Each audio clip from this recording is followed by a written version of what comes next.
seems like you get as much applause from the liberals as you do from the libertarians. And here in New Hampshire, as you know, it's a strong libertarian presence, a strong independent presence. How are you going to pull in some of those voters who are now? Well, I guess just talking about the issues and talking about liberty, because it's very appealing to everybody across the board. It's just that it's more appealing in some areas on certain issues than others.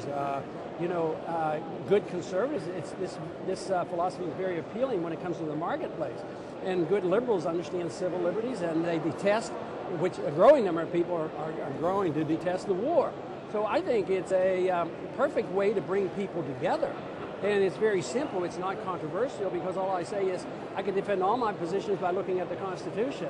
And shouldn't we follow the Constitution?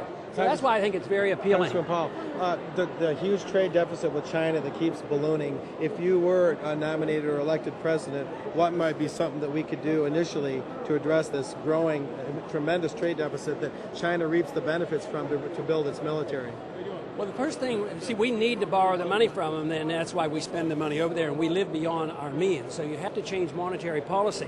Oh, okay. Why should, if you were able to print money, would you work real hard a day digging ditches or something and producing? If you could print the real money. Our country gets to print gold because the world thinks the dollar is as good as gold, and they take it. So as long as they think that, they're going to take it until they get tired of the dollar. So you have to restore that, make us live within our means. The reason we have to borrow so much is that every day we borrow almost $3 billion because we spend that much more money than we earn ourselves here at home.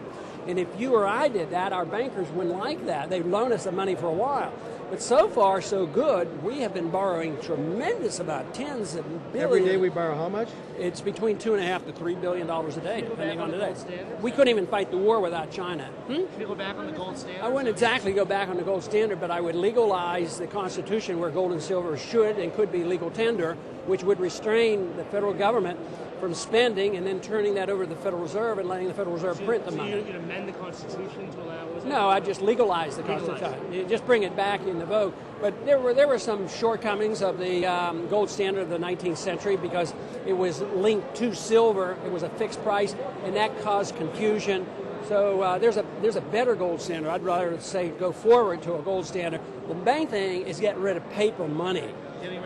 Getting rid of paper money is the key because that's how governments get away with economic murder, because they get to spend and they don't have to act responsibly. But to get a trade balance with China, what could we do? I mean, well, you correct the problem, and you don't have, if everything is working well and there are free markets and sound money, you don't even keep figures like that because you don't keep the trade balance between Vermont and New Hampshire. It's irrelevant because we have one currency. Things go back and forth.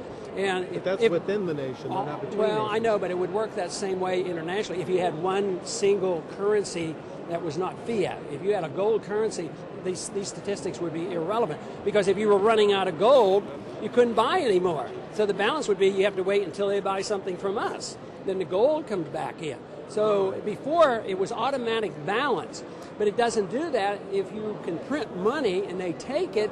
The natural thing is there will be an imbalance. And the other thing is we've undermined our productivity capacity. Our manufacturing base has been lost because of overtaxation and overregulation, the monetary system, and some of the financial law. Yeah, all these things have interfered.